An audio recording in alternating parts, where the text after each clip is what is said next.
I swear I just heard someone crying inside that barn. The words tumbled out of my mouth before I even realized I was speaking. My flashlight beam shook slightly as I pointed it toward the crumbling structure just beyond the field. The old barn we'd driven past 100 times without a second thought. But tonight, under the pale glow of the moon, it felt different. It felt alive. And when Buddy, my golden retriever, my loyal shadow, let out a long sigh, mournful howl that cut through the stillness like a siren, I knew something was wrong. My heart skipped a beat.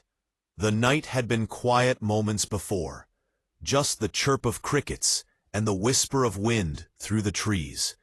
But now the air felt charged, heavy with a secret only Buddy could sense. I gripped his leash tighter and stepped forward, boots crunching on the gravel path. Buddy strained ahead, ears pricked high, tail stiff with urgency. He wasn't barking out of fear or excitement. This was something deeper, a call, a plea he was desperate for me to answer. The barn loomed ahead, its roof partially caved in, paint long since peeled away, wooden beams weathered by years of rain and neglect. It had stood empty for as long as I could remember, but tonight it wasn't empty. I hesitated at the threshold, the rusty hinges groaning as I pushed one of the heavy doors open. The smell hit me first. Damp hay, old earth, and something faintly like smoke. My flashlight beam cut through the darkness, landing on broken tools and toppled bales of hay. No movement, no sound, but Buddy whined low in his throat, pulling insistently toward the far corner. "Okay, Buddy," I whispered, voice barely above a breath. "Show me." He led me to an old wooden crate tipped on its side. My hand trembled as I moved it aside, and there, curled on a threadbare blanket, was the tiniest shivering puppy I'd ever seen. No more than a few weeks old, fur matted, ribs faintly visible beneath thin skin, eyes wide with fear, but also hope. Time stopped. Buddy sniffed gently, letting out a soft, comforting whine. The puppy whimpered, lifting its head weakly, before collapsing back onto the blanket. Without thinking, I scooped it into my arms. It was so light, like holding air and fur and a heartbeat that refused to quit. It sighed against my chest, as if finally safe. I scanned the barn one last time. No collar, no food, no water. Just silence and shadows. Whoever left this little soul here hadn't cared if it lived or died. But now it would live.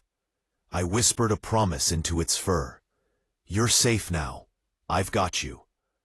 That night, as I drove home with the puppy cradled in my lap and Buddy pressed close beside me, I had no idea how deeply this one act of kindness would change everything. I didn't know this was just the beginning.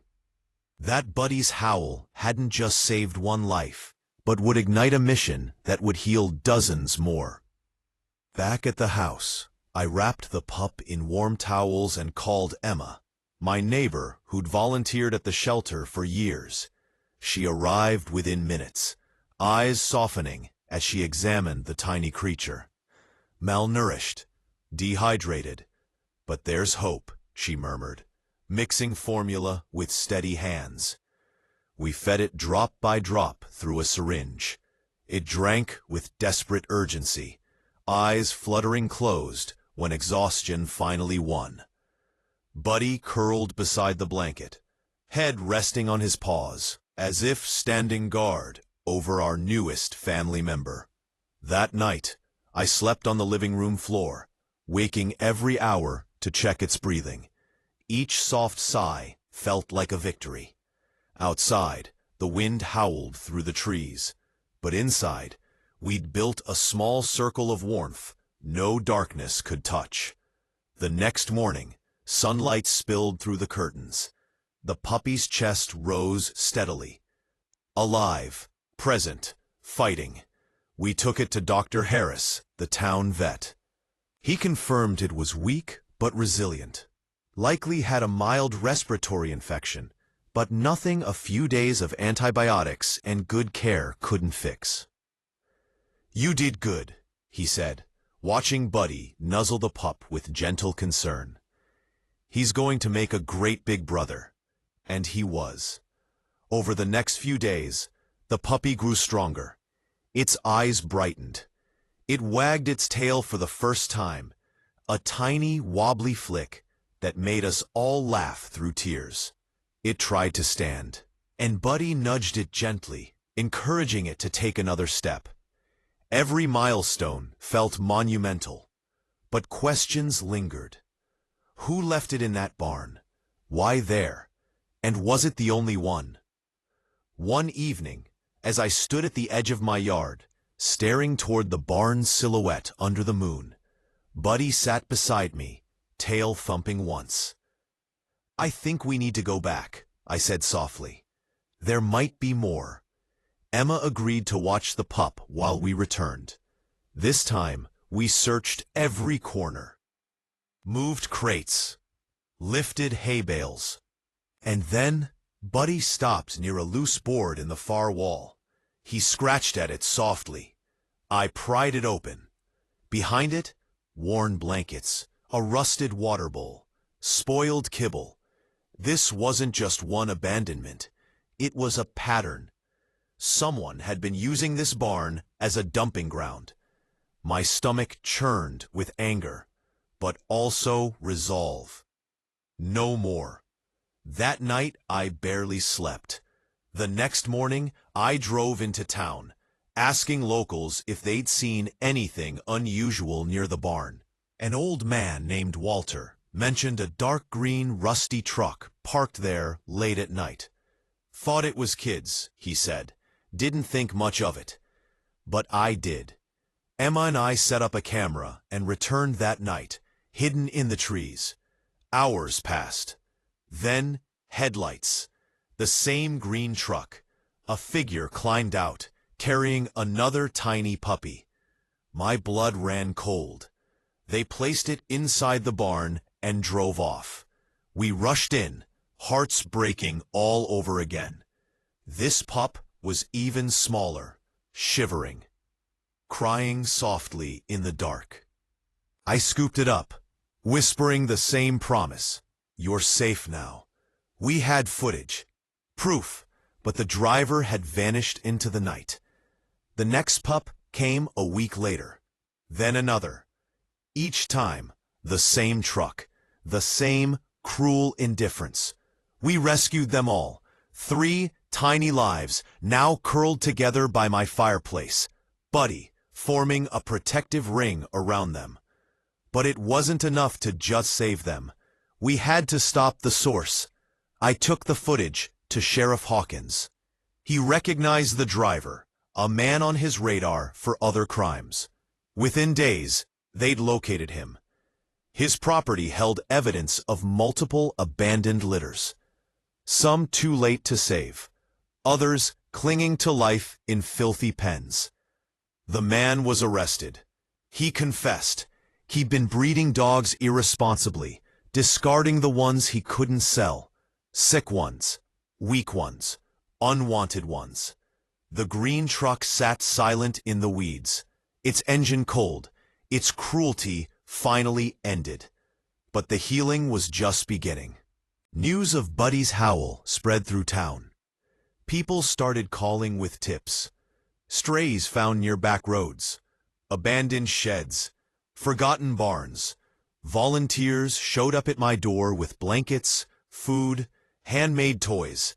Kids drew pictures of Buddy and taped them to my fence with notes. "You're a hero." Emma and I turned our home into a sanctuary. Blankets covered every floor. Bowls lined the walls. The air hummed with the sounds of healing. Soft barks, gentle whines, the happy thump of tails on wood. Buddy became more than a dog. He was a guardian, A beacon. The moment a new rescue arrived, trembling and scared, he'd lie beside it until the shaking stopped. He knew when to nudge a hesitant pup toward food, when to let a frightened dog sniff him slowly, building trust. He never judged, never rushed. He just stayed. One by one, the rescues learned to wag, to play, to curl up at night without flinching at shadows. And as they healed, so did we.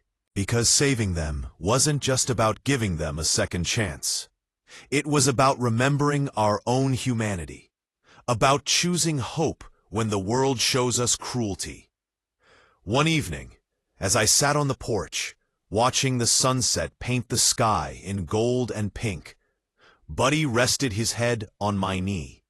Inside, the house buzzed with life, puppies tumbling over each other, older dogs napping in sunbeams, Emma laughing as she refilled water bowls. I thought about that first night at the barn, about how easily I could have ignored Buddy's howl, how easily I could have told myself it was just an animal, just the wind, just not my problem. But I didn't. And because of that, dozens of lives had been saved. Buddy looked up at me, eyes soft and knowing. "You started it, Buddy," I whispered, scratching behind his ears. "You showed us how to listen." The barn stands empty now. No more cries echo in its darkness. No more tiny bodies shiver in the cold. But the legacy of that first howl lives on, in every wagging tail, every trusting nuzzle, every family who opens their home to a rescue and says, "You're safe now." We didn't just save dogs that night. We saved something in ourselves. And as long as there are cries in the dark, Buddy and I will keep answering them, one rescue at a time, because hope doesn't stay silent. It howls, and if you're quiet enough to listen, it just might change your life too.